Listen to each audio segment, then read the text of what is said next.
voters, only a fifth of voters think schools prepare your kids for work, compared to 2/3 who believe the education system doesn't give pupils the skills they'll need for employment. So, does school prepare children for work? Let's get the thoughts this morning of maths teacher, author and broadcaster Bobby Seagull, regular on the programme. Good morning. He thinks schools don't prepare children. And we've also got the political commentator Jonathan Gibson, who thinks they do. Jonathan, let's start with you, because perhaps out of all of the views you've heard from us this morning so far, you might be on your own on this one. Tell us more. No, thank you very much. And look, I certainly don't think that schools are perfect by any means. I think that, bodies of work like finance, teaching people about taxes, how to do a tax return, different vocations would be an amazing thing. But I think, unfortunately, our schools are not necessarily in a scenario or in a place yet where we have the resources and have the abilities to be able to provide that, let alone even kind of a fundamental understanding of the core subjects. And if you look at the educational attainment that we're reaching in this country, it is quite shockingly low. I think there are elements in which we can't ignore school plays an important role, and I think this is often taken for granted in some ways, whether that's in social skills, providing teamwork, building on people's communication, placing some form of time management and also responsibility. I think those sorts of things with, for example, discipline, behavior, structure, actually need to be fleshed out much more within schools, and the basics really need to be reached, which I think are not being reached at many of the schools in our country at the moment. And we're seeing teachers leaving, we're seeing clips of very bad behavior at schools and a lack of that sort of discipline and structure before possibly we can even think about somewhat reaching national curriculum level when it comes to teaching things like finance, like cooking, which obviously requires great resources and would be amazing things to do. Okay, so you think that is sort of missing from the curriculum. It's how you squeeze it all in. Bobby Seagull is a teacher, he's a maths teacher, friend of this programme. What do you think, Bobby?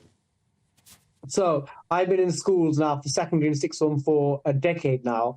And what I think is, again, I think teachers, we try our hardest to deliver what the curriculum gives us. But sadly, I think schooling in the UK and probably many parts of the world is still very Victorian. If you look at some of the video clips that you showed during the earlier segment, it showed children sitting in rows, in tables, with the teacher in the front. That's pretty much what happened in the 1870s, 1880s, 1890s. And now we're in the 2020s.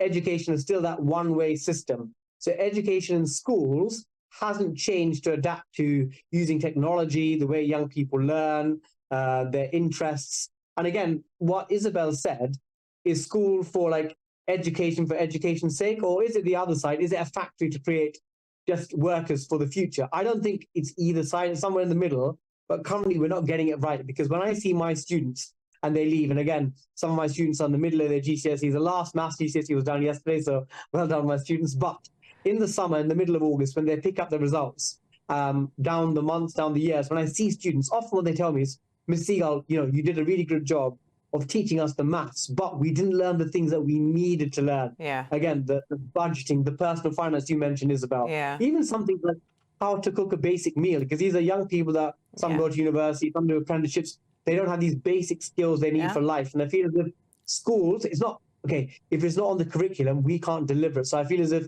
there needs to be a top-down revolution in terms of what we can teach and what we can deliver. So at the moment, people do their best, but I think education fails young people in some ways. Yeah, I tell you who fails young people often, parents. And Jonathan, what do you think about the responsibility of parents? I mean, sometimes this is why this falls to teachers and maybe to fill in areas that a lot of parents should be fulfilling, but they don't, and they never will. Yeah, I think if you look at the differences in attainment across schools, one of the really significant reasons is because of the amount that parents actually care about education. And I think that's just a strong indicator in terms of how the child will perform, because school exists to provide some sort of structure. And I think structure is an incredibly important thing in a child's life. And I can speak obviously from experience and not being that long ago for myself. But I think that if you don't have structure at home, it kind of works against everything that's trying to be built upon at school. And I would just say in response to the previous comments, I agree, but I think in order to get the fundamentals, to be able to even act independently, we need to really establish strong roots of structure and of understanding of basic maths and English, which are really, really important. And again, missing in so many elements of school. So I think we can talk about this as well in the context of higher education specifically, where I do completely agree with Bobby that, you know, there's way too much focus on academia for academia's sake. But Jonathan, when you talk about getting things like maths right, and as both Isabel and I are a bit lost on that front, arithmetic, I'll take anybody on, my times tables, whatever, stayed with me all throughout my life. When I got to grammar school, it was much more difficult for me understanding maths. And here's the thing, Bobby, never had to use the sort of skills that you may well be teaching. Sin, cos, tan. Pythagoras theorem. Never used it after I was never 16. had to use it, never missed it, didn't need it. Now, I should have been given the option by at least third year to have said, right, bail out of that, Eamon, it's not for you, instead of being made to take it and fail it in fifth form or sixth form. Yeah, if I can speak onto that point, Eamon, what I would say is that with maths, I personally think there should be two parts of the curriculum. One, there is the sort of advanced track for students that we think will end up doing sciences, computing, and take on further maths. So those people, they do need access to Pythagoras, trigonometry, as you mentioned. But for some students who may not use maths beyond, there should be almost a separate core maths curriculum of the maths that's relevant to day-to-day life, you know, whether it's simple things like how to use maths in a spreadsheet or how to use maths of budgeting or personal finance.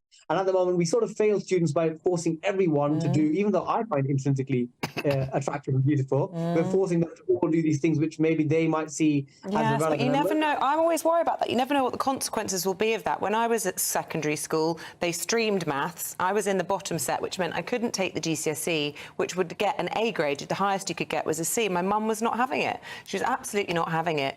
Bless her, because she was good at maths and had A-level maths and went to Cambridge. She tutored me within an inch of my life, got me moved up a set, was able to take that GCSE. If I hadn't got an A in my GCSE maths, I wouldn't have then been able to get into the university that I then went to for a totally different subject, not maths related, but you had to have an A in maths. So I've had to close doors for me at the age of whatever, 14, 16. And I always worry about separating people. I think we should be pulling everybody up if we can. Anyway, it's an interesting debate. We have to leave it there. We're out of time. Jonathan Gibson, Bobby Seagull, thank you very much for your thoughts. Thank you both. I do hate maths, though. It still gives me the shivers thinking about GCSE maths.